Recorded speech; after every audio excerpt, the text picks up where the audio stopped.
Hello everybody, I am Sidious and I am back. And today I want to talk a little bit about a couple issues that have been hanging in low orbit around the MGTOW community as of late. The first is the issue of the MGTOW identity. And what I mean by identity, well, I'll explain that very soon. But the other issue, and it's a much louder issue that it seems, is regarding women having more frequent voices within the community, especially within the MGTOW hangouts. And I think both of these concepts are going to tie themselves together by the time I get to the end of this video. Now first let's explore a little more about what it means to be MGTOW or the MGTOW identity, and I think the bottom line is that within the concept of MGTOW there is some give. It is fluid or gradient to a certain degree and not as rigid as many in the MGTOW community seem to want it to be. I also believe this rigid concept of MGTOW has been reflected in some infighting that has occurred as of late, and I don't think I need to remind you about that right now. A while back I made a video called The 4 Levels of MGTOW and the Expatriate, which mirrors a lot of what I want to say now, so I will put a link in the description for you to check it out if you haven't seen it yet. These 4 levels I mention in that video, they're not my own idea, but were taken from a website on MGTOW, which is also referenced in that video, and I stand by these concepts even now. Let me try to explain this a little more clearly. Once swallowing the red pill and embracing MGTOW, we can see a formula arise when it comes to having relationships with women. We can look at it like a common risk-reward assessment. In other words, the longer the duration and the closer the proximity you have to women in your life, the greater risk and the less benefit you will gain from the MGTOW experience. Now I made this handy chart here, and I'm going to go over it with you so that you can better understand what I'm saying. Alright, so this is the chart that I made up. I had a little bit of help from ideas from good old TFM, and I had it in my head and I managed to get it out to some degree to put it in front of you. So basically, what I mentioned before is risk-reward for MGTOW, and that has to do with the duration of time you spend with women and your proximity to women in your life. So here we have proximity, here we have duration, and these numbers can represent anything. They can represent, I don't know, years, months, days, hours, it doesn't matter. Basically degrees. So the more proximity you spend with a woman, the closer proximity and the longer duration, the greater the risk and the greater you enter into this no-go zone. Okay? Now, if we take a look at what happens when you have much proximity with women, a close proximity but very little duration, you end up here in sort of the one-night stand area, prostitution area. Of course, the opposite end in the upper left, if you're spending much duration but very close proximity, we're talking about friendship, work people, people you work with, family. These are all females within those degrees. And then of course, when you reduce both those factors, you end up here where you have very, very little contact with women, and that's sort of in the realm of celibacy or pornography, or both. And then obviously, in the far upper right corner, you're getting way into red pill zone, and over here, your duration and your proximity is maxed out, and you are into marriage or common law relationships. Now obviously, once you get up into this corner here, the risk is so great and the benefit so minimum that you can no longer call yourself a MGTOW. Do you understand what I'm saying? And yeah, Esme and Elam, you can suck on it. So hopefully this chart helps you better understand what I'm trying to say. MGTOW is not rigid. It's not a rigid black and white cult. Alright? It's very fluid and it's gradient. People over here, there are a lot of people in MGTOW that tend to come over this way, where they'll spend a little bit of time with women once in a while. Their proximity becomes close, but their duration is very minimal. Alright, there's a lot of people in MGTOW, and I'd say most of us at some point have to end up over here because we need to talk with people we work with, females we work with, females that maybe we have to buy coffee from or buy a book from. Alright, this is going to happen. And then you can also take it into degrees where the more one-night stands you have, you know, you're going to start increasing your duration and therefore your risk. This is the risk area. This is the benefit area. Okay? And again, once you are up here in this corner, you can no longer be a MGTOW because the risk-benefit factor, it's too great toward leaning toward risk, and you cannot get enough benefit as a MGTOW. okay? So hopefully that's clear. I'm just showing you this live. And anyway, I'm going to get back to explaining a little bit more about what this video is about. Now that I've made that as clear as possible with that handy little visual aid, try to consider that a lot of your MGTOW brothers will fall into many different places on that chart or within the community, and they choose the risk-benefit factor that suits them most. As long as they keep in mind that the more time and proximity to women they have, the greater the chance of adverse effects from having relations with women in today's modern world. Frequent one-night stands could end in pregnancy or a sexually transmitted disease. Increasing your intimacy with females you are friends with or work with may lead to long-term relationships and the problems that they bring. Just keep your head up and know the risks. Now, some of you might be saying, well, what exactly are the risks of being close to women for long periods of time? And if you don't already understand them, let me explain it this way. In today's modern feminism and society at large, we often hear that all men are potential rapists. I know you've heard it about 100 times before, but guess what? I'm going to agree with this concept.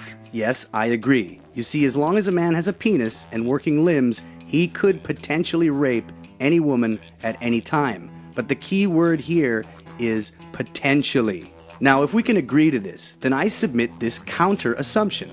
I submit that all women are potential destroyers of men's lives. Yes, all women have the potential to destroy men's lives. And again, the key word here is potential. Any woman of sound mind has the potential to destroy a man's life in a number of ways. False rape accusations, divorce, alimony, child support, taking custody of children, and the list goes on and on. However, herein lies the difference between both propositions. You see, even though it can be argued that all men have the potential to rape, society at large does not condone or encourage rape. Rape is frowned upon by society and is considered by all people to be a horrible crime with severe punishments. On the other hand, if it can be argued that all women have the potential to destroy men's lives, we must keep in mind that society at large actually condones and encourages this horrible behavior of women. Women that make false rape claims are never punished. 70% of divorces are instigated by women. The justice system will reward the woman with custody of children. Lawyers encourage women to take a man for everything he has. And I think you get the picture. This is why it is very important to consider the cost and benefits of a MGTOW life in regards to your proximity to and duration with women. Sure, you can flirt with the coworker, maybe have a couple one-night stands, or take a chance at a short-term relationship with a woman. But every time you do this, you inch yourself further towards the upper right-hand corner of the chart I showed you before. Because remember, all women have the potential to destroy a man's life, and society encourages them and condones their behavior. It's your ass on the line, so be wise. And aside from all that, obviously the benefits for MGTOW men that lean further to the lower left part of the chart is more money, more time, and more freedom. And that goes without saying. Now let me quickly address the issue of women being allowed into MGTOW hangouts, the backlash of it, and how it ties into our identity as a community.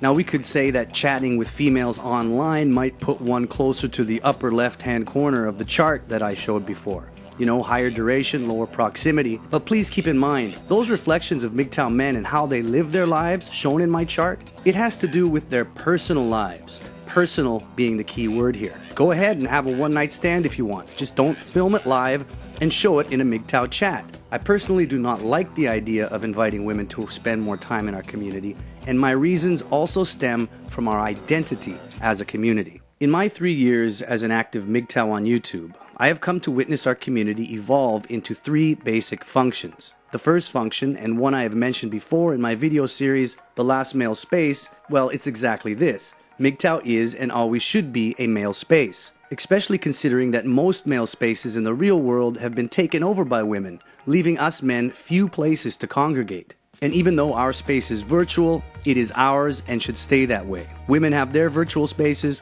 and we should have ours. And there already exists many virtual spaces for men and women together to mingle and talk about varying issues. The second function of MGTOW in our community is one that I have recently seen come to light. And that is MGTOW is therapy for men. I have personally spoken to MGTOW members who related stories of how MGTOW literally saved their life. Nikochowski and Dark Knight have spoken of how men have emailed them pleading for help to escape depression and avoid suicide. This is a serious issue and a very important function of MGTOW and our community. MGTOW is full of broken and hurt men who need this space for therapy that no one will offer them in the outside world. Yes, MGTOW saves male lives, literally. Do not soil this by squabbling with women who have no business here. And the third main function I have seen of MGTOW and our community is one of a place of learning, education, and self-improvement. Here we can discuss concepts of female behavior and how men and women relate to one another in a way we could never do if a female is present. As soon as a single female enters a room full of half a dozen men, the language changes. Men become more guarded and begin to compete with one another for the female's attention.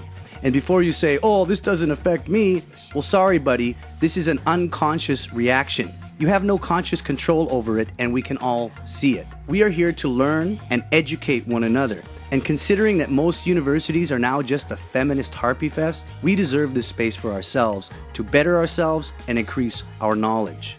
The bottom line is this: MGTOW is gradient. It has different shades depending on how we as MGTOW individuals want to interact with women in our own personal lives, especially after weighing the risks and benefits. Further, once we enter into this large community we have formed, we step out of our personal lives and into a male-only safe space in order to assist in healing the lives of broken men and further expand our knowledge by sharing information. If you want to constantly keep talking to women about male issues outside of your personal life and in this male-safe space community, I suggest you take a hike and go bother AVFM. I'm sure they got plenty of room over there for you. And while you're there, say hi to Esme and Elam for me.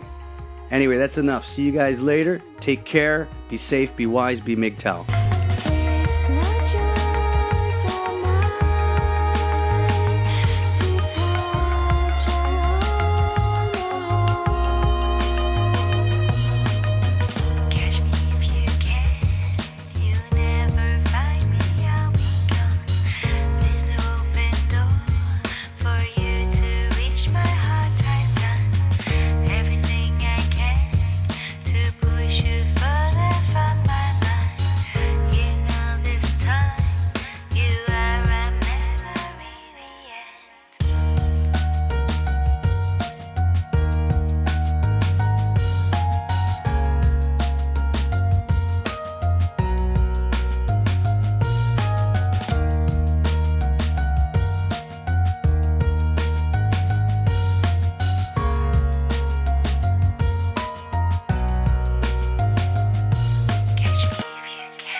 Reach my heart, I've done everything I can to push you further from my mind.